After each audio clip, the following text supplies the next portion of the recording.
This time on Captain Chaos's laboratory, we're going to be making the light bulb for the Brite Lites factory that was the previous episode, or whatever you want to call it. So what you're going to need is some shatterproof light bulbs. I already got the green one set right here. I already have it disassembled, and I'll show you how to do that here in a moment. I'll link the shatterproof bulbs, this box of them right here that you saw in the previous video, if you watched it. You're going to need some filaments, LED filaments, which they're super fragile and break quite often. So be careful with them, and usually they just arrive broken. You might need a helping set of hands, so I got those. You'll need some needle nose pliers. You'll need some wire strippers. You'll need a piece of solid core wire, like this one that I used on the last episode. You'll need resistors, a heat gun, power supply of some sort to test your light as you're doing this, whether it be a battery pack or a voltage regulator or even the plug. Pliers, whether they're large needle nose or just regular pliers. Flux, I use a flux pen, and solder, of course. So some basic tools, and a glue gun, hot glue. So the first thing we need to do is get the original one apart. So I'm going to do the red one, since I already have the green one apart to save on time. So you're going to want to grab it where the divots are on the threaded part, and then get it to break free. Now, if you don't have hand strength, you might need to use another tool for mechanical advantage. And we got to pull it out. And now we're stuck with this, which is connected to this bottom piece, which you really can't reuse. So I use the needle nose pliers to hold it, because heat conducts really well through metal and get too hot to hold. So we need to get this out. So how I do it is I take my soldering iron. If you have a soldering iron that doesn't have a temperature range on it, just put it on high. But I have mine set for 280 degrees Celsius. And I push on the end, and I actually push the thing through. When you do that, make sure as soon as you're done, you get the black plastic off your soldering iron, because it stinks and it melts, like it's doing to mine right now.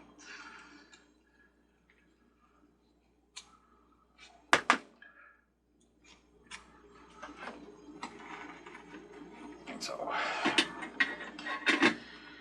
and then you're left with the base, and then the white insert that you need. So this button you'll probably never be able to reuse. At least I haven't been able to with the lights I've made. So I usually just cut it off, and then I throw it away.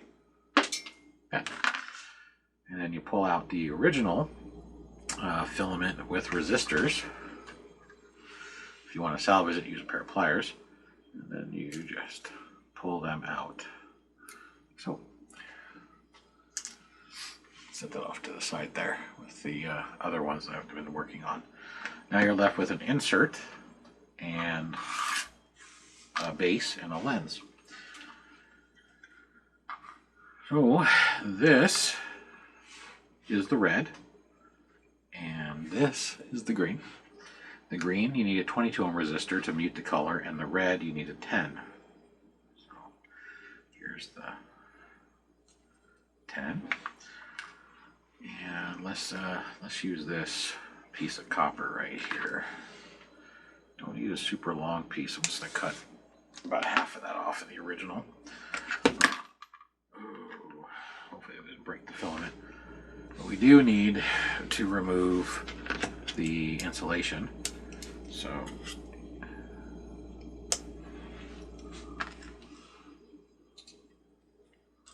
like that.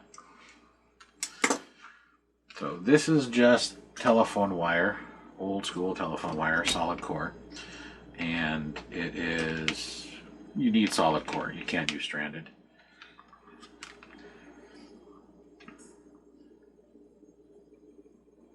Light works. Now, these things are super fragile and a pain in the butt to work with, but the side that's pointing away is going to be really hard to tell. There's a small hole in it, and it's not going to focus. There you go. There's a small hole right where the orange ends, and that's your positive. The other side doesn't have a hole. That's your negative.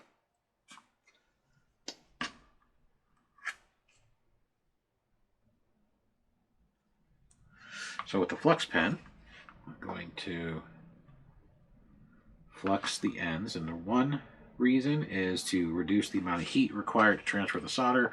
Two is these things are some sort of metal that just doesn't appreciate the solder directly, so you need something on there to promote the solder to stick.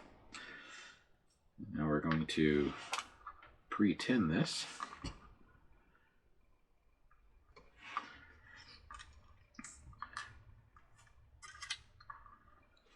Like so. And I'm going to pre-tin this copper.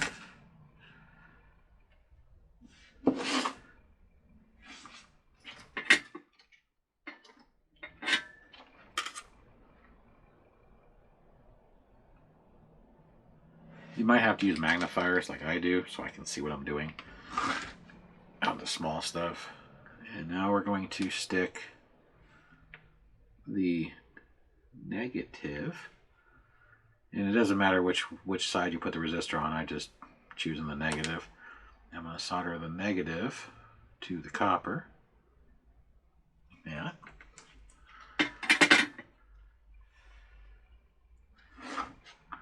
And I'm going to feed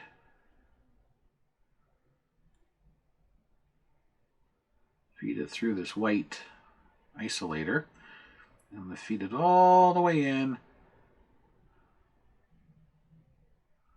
as far as I can take it. So the part of the actual LED is going to be into the white, and that's so you have enough clearance, because these are actually long.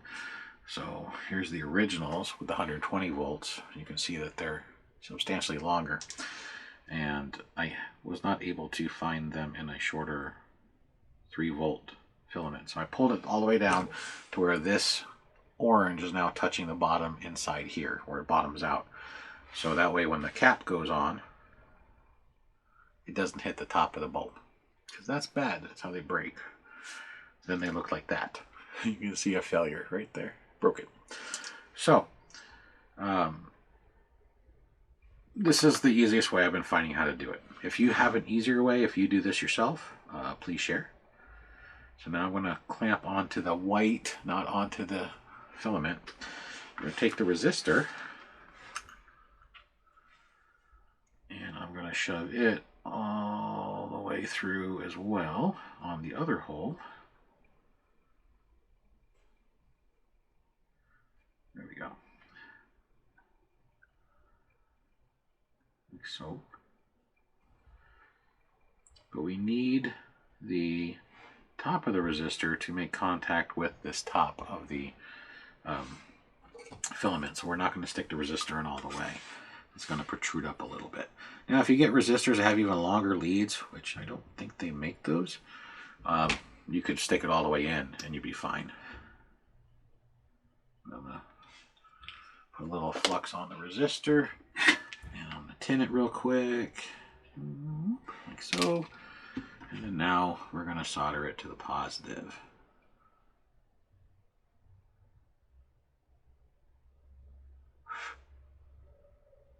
So now we're going to test it just to make sure nothing's happened, since you saw the broken one, which was one of my failures at trying to figure out the easiest way to make these lights. So currently we have the copper as negative, and there you go. And then the other one is positive. You saw the light works. So here comes the part, and this is usually where you're going to break it, like I did on a cup on, I think, 2 now. So we're going to shove that inside, and you want to make sure it doesn't hit the top. I know it's not quite centered, but that's because that white piece is there's no center hole. So it's going to be off to the side because, of course, that's off to the side. Now you can, if it's at a slight angle, push the resistor down a hair to try and square this up. There we go. I'm going to try and bend the resistor wire just a little bit so it's not bent in 3 directions. And we'll slide that back in. So the resistor is the hot and the copper is the not. So we're going to bend the copper over into the groove away from the center, and then I'm going to bend the resistor wire into the groove towards the center. I'm going to show you here on the camera in just a second. I just need to get it bent first. Like that.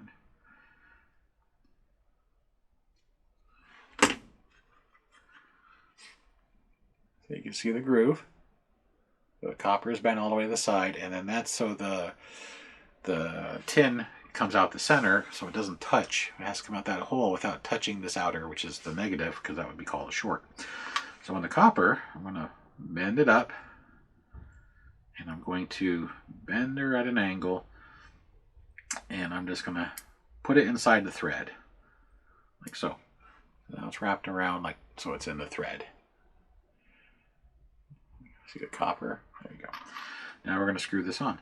So we're going to get the tin to come out of the center, and then we're going to thread this on like so. Now there's more the copper will shift, so some of it came back out, which is fine. Just to make sure it's fully seated, and then we're going to snip off the piece that came out. No idea where that just flew off to. And I'm going to try and tuck the pin point over. I think we're good. I'm going to make one last tweak to make sure it's tight with the... There we go. So now it's completely seated. And now we need to make sure that this doesn't touch the threads. And that's where the hot glue is going to come into in just a moment. So just to make sure that it's together, we know that this is hot. So I'm going to go ahead and connect the right there. I'm going to make sure it's not touching. Pretty cool, huh? So now, if some magical being bestows it upon you to not have the plastic break, you might be able to try and glue it back in. I only had one that didn't do that, which is this one on my hand, and I still can't figure out the best way to make this fit where it's gonna work, but all of them just melt on the soldering iron. So should have turned this on a minute ago. What I do is I keep this centered when I put the hot glue in. So I put a dab of hot glue in here, and I try and keep this as close to center as possible, but I still keep it as a long lead, and I'll show you why in a moment. Because once we do that, then we're going to set its depth and spiral this into a small disc, and then put a dab of solder on it to imitate the bottom of one of these bulbs.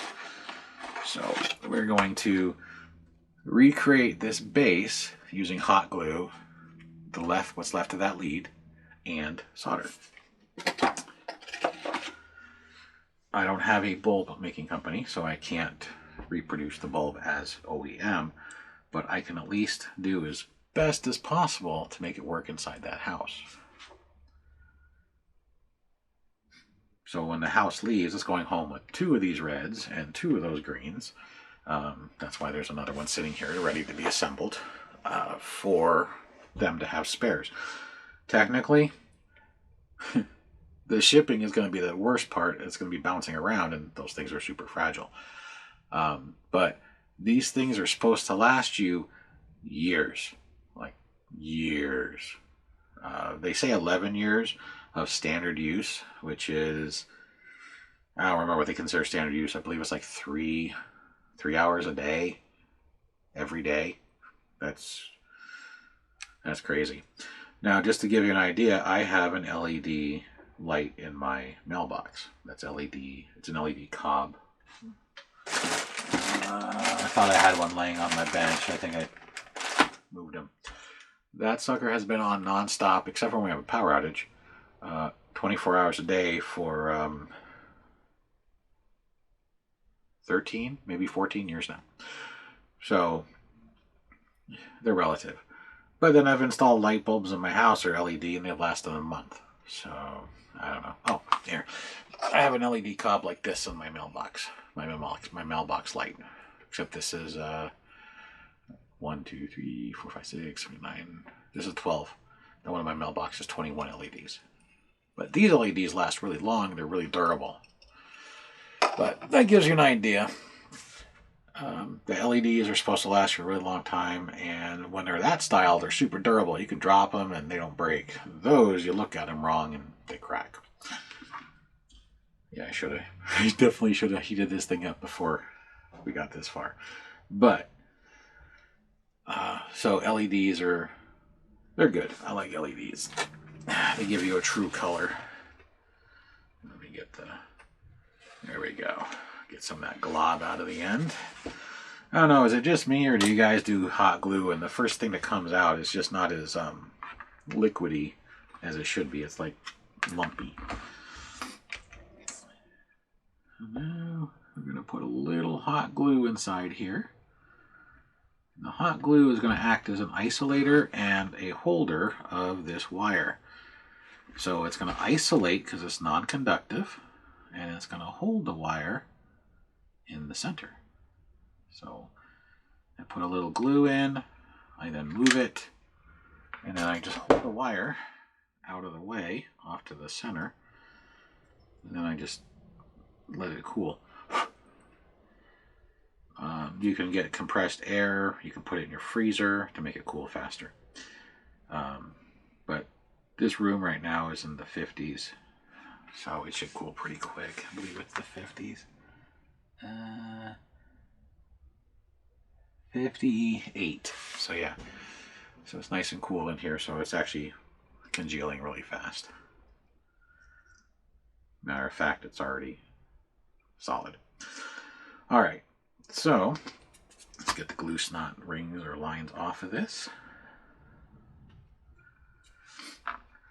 So now that we have it isolated, there, I'm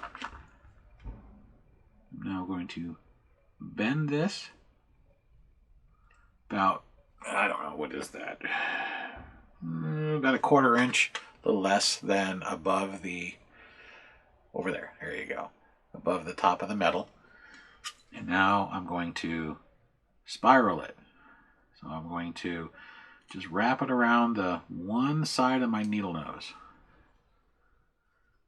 So I wrapped it 180, and I'm going to do it again on the long tail. Wrap it 180.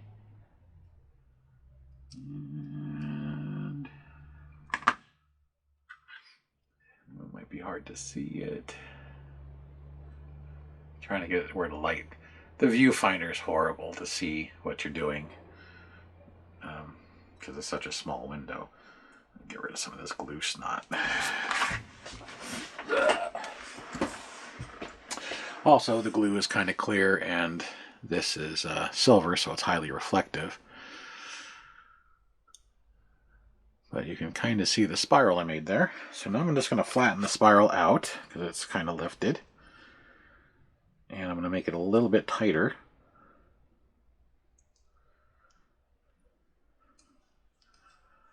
Sorry, I was doing it off camera, didn't realize. There we go. Focus. There we go. Look at that. So it's a little bit tighter. And now, let's grab the house. Alright, so here's the house.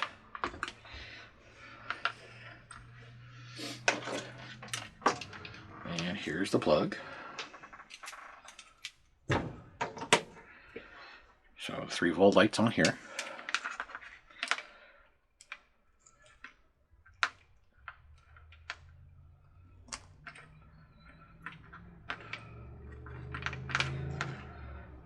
What the heck? Why are you not...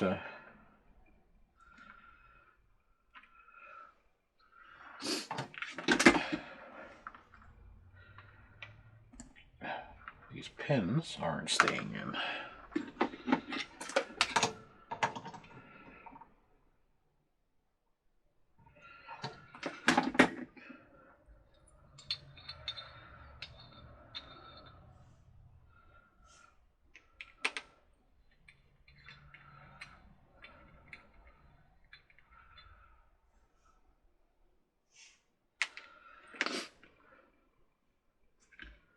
So that coil has to touch that center pin right there.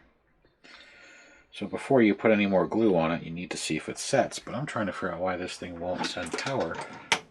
There we go.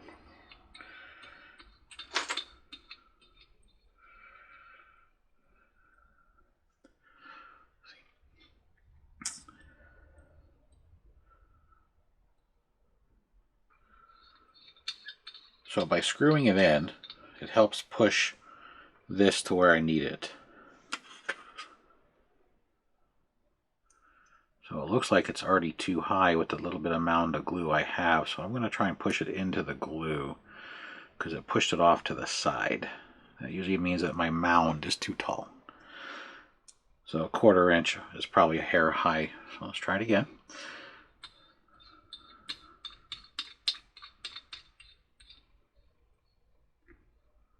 There we go.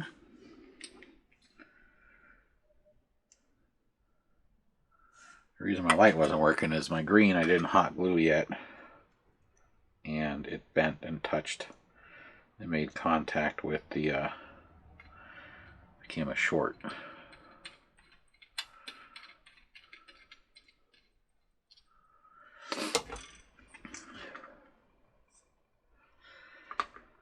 So, and I'll show you the difference in the bulbs real fast.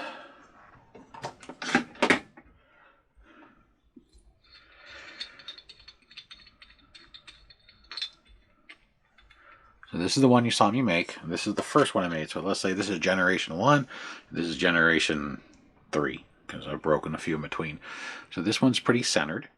It's still off-center because of the connection, but you can see the wire straight. You see generation 1, the filament shifted. It went way far over. It's cocked at an angle. It still lights up though. So after me making a few of these now, I've gotten better from off-center at an angle to straight off-center, so it's parallel with the hole. And here's the second bulb I ever made, which is straight, still off-center. And then I tried using the anvil technique, and you can see the big blob. To me, that's not as clean as just having a small wire coiled on the bottom. The big blob is great and all, but it kind of doesn't really have that freaking focus. It's not as clean. You can see it's just I tried reusing it, so this was the second attempt, and I tried it 3 times with the blob, and this was the only one that made connection without shorting out or breaking. But making a glue disc, so you don't see the bottom of the bulb, and then coiling your wire so it touches this contact was what I ended up with. Now on my green one, I made a mistake of cutting the wire.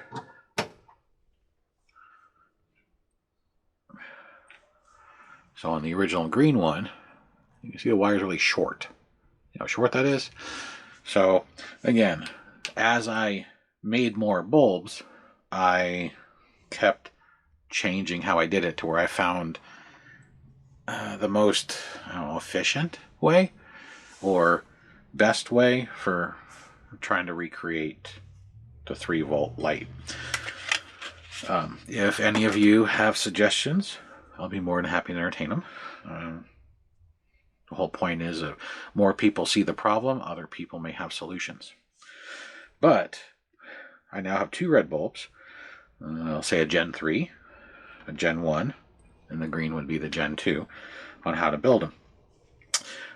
This house is going to go back with 2 reds and 2 greens. So I have 1 more bulb to make, and then I just have to try and clean it up a little bit and then recenter that and put the glue in it. I haven't put the glue in it yet.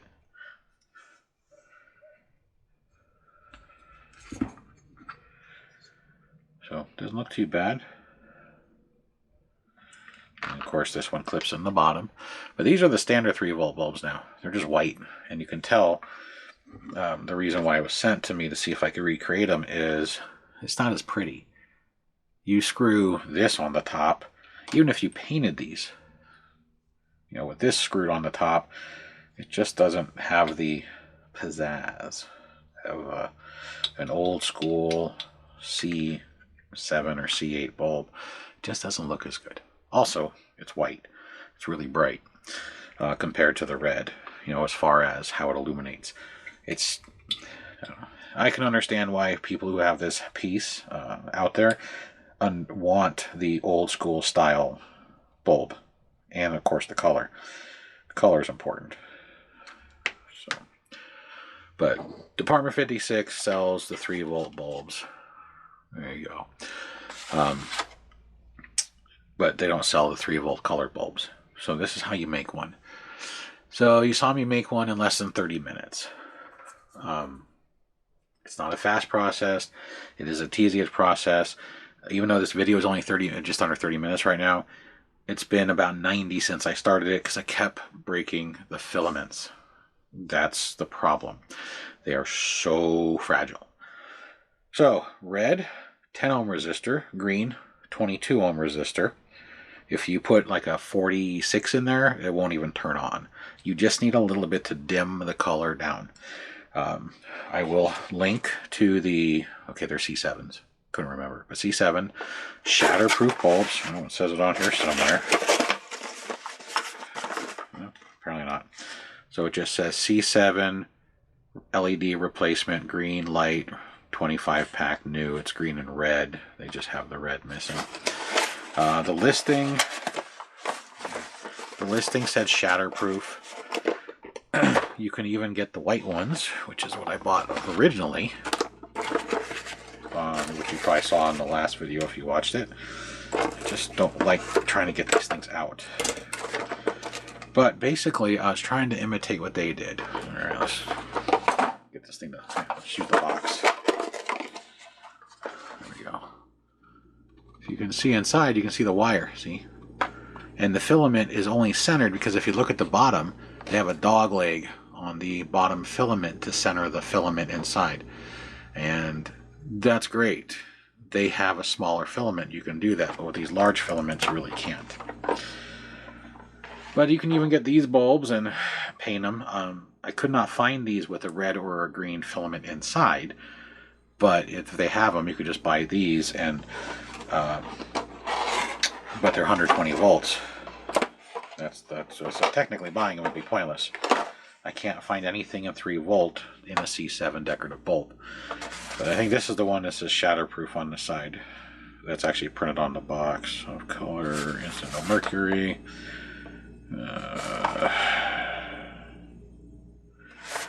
No, this one just says don't use a bulb that's cracked because this plastic is sharp.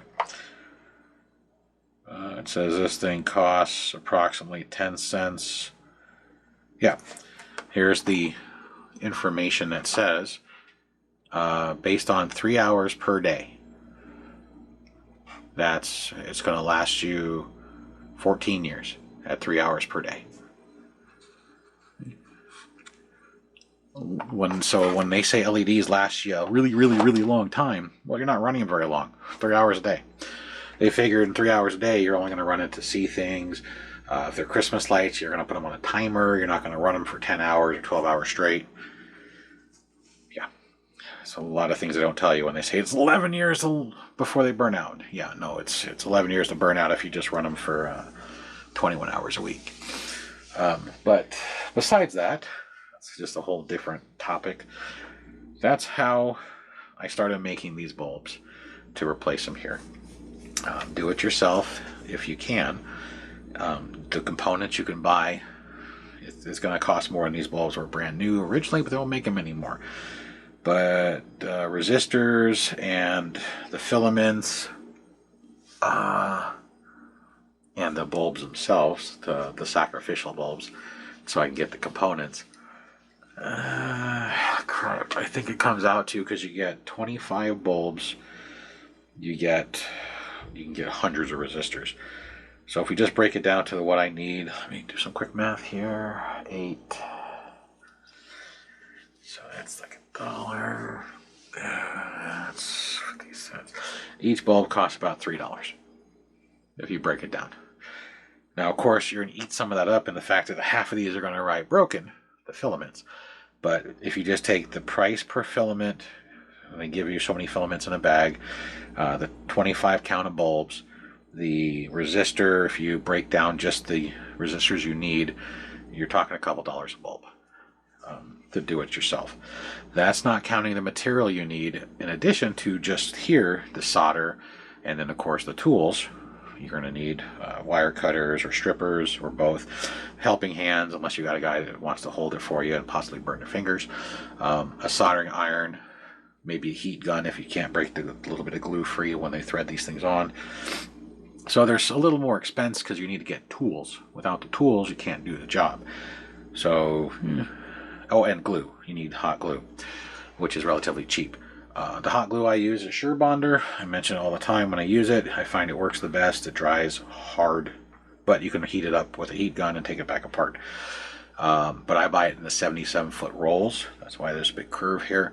I just cut off what I need, but 77 feet will last you years. Yeah, but 77 feet is like $80. But it comes out to about $1 a foot, which is to me better than the sticks.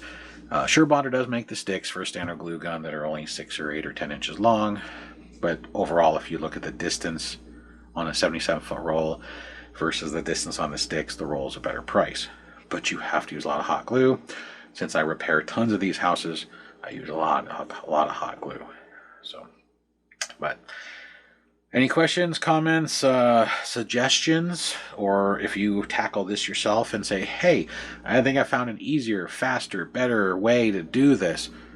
If you make a video, tag the Random Junk Channel in it, or put a link to it in the comments. I'd love to see a way to make this so you don't have to spend 30 minutes building a bulb. That's a long time. You might not have a lot of time, but if you just put this up in your display and you're trying to get your display done and the bulb burns out, now you have to spend 30 minutes to build the bulb if you have the parts on hand. So if somebody out there really does think they have a better way to do it, please, I'm open to suggestions. Anything to make it faster, more efficient, and still functional is always a good thing. So hopefully this helped. I have one more bulb to make. So I'm going to get to that so I can get this thing packaged and get it back to the people before Christmas so they can display it. I'm going to still send them the original 2 versions. I'm just going to clean them up so they don't do a little short out like the one did because the wire moved. And other than that, that is the Brite Lites Factory how to make a replacement LED C7 light bulb in green and red with shatterproof lenses, just like they were back in the early, geez, what year is this house? I don't even know when they built this thing. It can't be 89. I think that's just a skew part.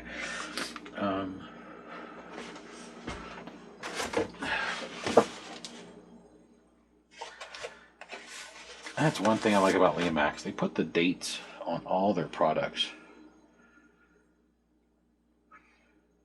Huh. 2014. That's what's written in red pen on the inside of the box. So I'm going to go with 2014. How's 2014 sound? Sounds like a winner to me. So, back in 2014. So, 10 years ago. And just in case you didn't watch the full one, here is the original bulb.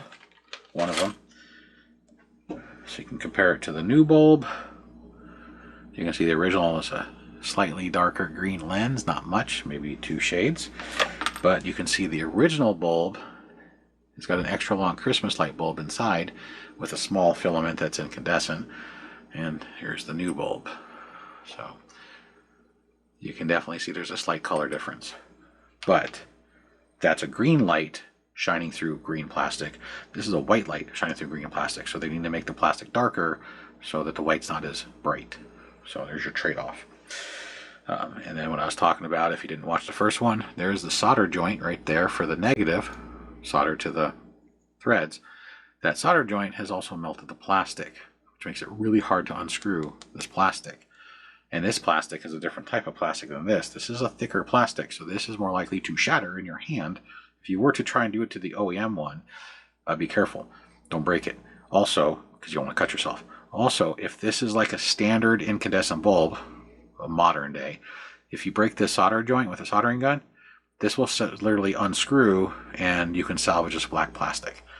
I'm definitely afraid to break this one to try it.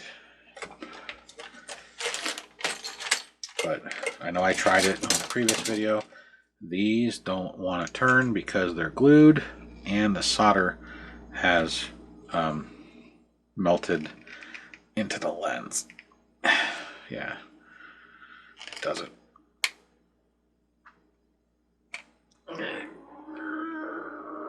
Nope. I am literally just tearing it apart. So, but there you go. I'll conclude this episode. Till the next video. Appreciate you watching. Hopefully this helps. Again, suggestions below. See you on the next one.